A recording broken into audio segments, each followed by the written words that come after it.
definitely a situation that I've been in before as far as competition, and I think I'll take the same approach and doing what I did coming into my freshman year. And that is just Just locked in on what I need to do. Definitely not looking over my shoulder. I'm not worried about anybody else. I'm just worried about me, Jalen Hurts, being the best player that I can be, the best quarterback that I can be. What was the summer like for you, the offseason? I think it's been a lot. There's been a lot of rumors, a lot of speculation about things that have gone on this summer. And the funny part for me is it's just a lot of people that have made decisions for me. And it's actually good to see y'all guys. Kind of feel like they've been hiding from y'all. But there's been a lot going on, a lot of things being said. Everybody has something to say. Everybody has an opinion. But the funniest thing about all of it is I've never said a thing. I kept my mouth closed, didn't say anything to anyone. And in regards to people believing the things that are said, it's hard to believe somebody that the number one source can say anything. Can you take us through your conversation with Nick about that you're going to stay? Well, that was kind of taken out of proportion as well because it wasn't a conversation. It didn't go like that. I actually went and talked to him about his comments on if he didn't know if I'd be here for the first game.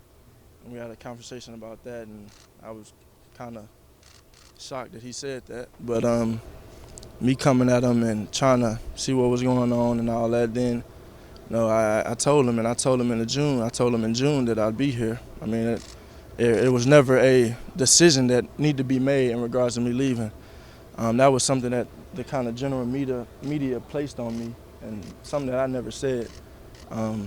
So with that, I told him, I said, like I told you already, I'll be here. And then I'm about to graduate in January, so why leave? Even when I'm not in a situation where I think I should leave, I'm here. But why do that when you're 15 hours away from graduating? what's been your reaction to some of that talk on the outside, whether it's from fans or media, even just kind of making up their mind on who's going to win? I just brush it off. Like I said, it's funny to me. It's all silly. And I mean, that's the world we live in. It's the reality of it. Like I said, I mean, ever since the championship game, people have counted me out. People have said I'm going to go to Texas or go here, whatever it is. Alumni have said that. I mean, the list goes on. But regardless of what people say, I'm still here. And, as far as I'm concerned, my job is to be the best quarterback I can be, and that's what I was trying to do every day. So you were surprised when things were worded how they were at media days? Yeah, I'd say so. I mean, and the spring has been so, it went the way it did. But for me, like I said, I was kind of like, I'm not saying anything. So for me, when I look at the things that are being said, and I'm not looking for it, it just comes to me.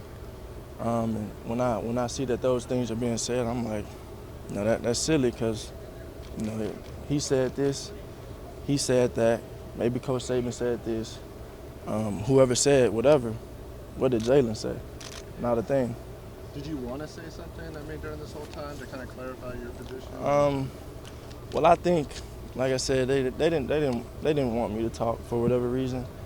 I get the opportunity to speak now, and I mean, I've always tried to handle situations like this and handle speaking the best way that I can, because at the end of the day, I'm representing myself and I'm representing my family back home. What was with the use of social media, though? I mean, you could have, in some ways, did that. Was that also kind of explicitly told to you that maybe you shouldn't post something on social media to kind of answer, I guess, some of these questions? Well, I think it's something that you just, I mean, this is a situation that is uncontrollable. Coaches can't control this situation. They'll dictate who plays, but as far as the other, variations to it, they don't, control it, honestly. And, like I said, this whole spring, ever since the game, they kind of wanted to let it play out. They kind of, I guess, didn't think it was a thing or tried to let it die down like it wasn't something there, because there's always been an elephant in the room. And it was like, for me, no one came up to me the whole spring, coaches included. No one asked me how I felt. No one asked me what was on my mind. No one asked me, how I felt about the things that were going on. Nobody asked me what my future entailed, and that's that. So now it's like when we try and kind of handle the situation now, for me, it's kind of late. It's too late. The narrative has already been created. Was that a problem that you didn't get that kind of response or even that inquiries from your coaches or anybody on the team? Is that an issue for you? I think as a player, you definitely want to feel some concern from your coaches, I guess, but I don't necessarily think they were not concerned, because they're definitely concerned. I just don't think that they were maybe bold enough to ask. Like it was I know it's there, but I don't want to talk about it. And I definitely think it was something that should have been talked about a long time ago, instead of being talked about when it's here. It's like kind of like a stove. After that game, the stove got turned on, the heat got turned up, and it's like, okay, now we put the pot on the stove, now we put the food on the stove, now the food's cooking, all right? And come the season when it officially starts, the food will be done. How has your mindset changed from the championship game, where you were pretty, very diplomatic, very complimentary of what was going on, and then now, based on all the stuff that's transpired since then? Well, like I said, I know I have a lot of supporters. I have a lot of followers, and I have a lot of people watching me at all times. And now, with the success that I've had here in the first 2 years, I've built a brand for myself. And I've tried to represent this university in the best way that I can. Stayed out of trouble, made good grades, and doing all those things. So that's the thing.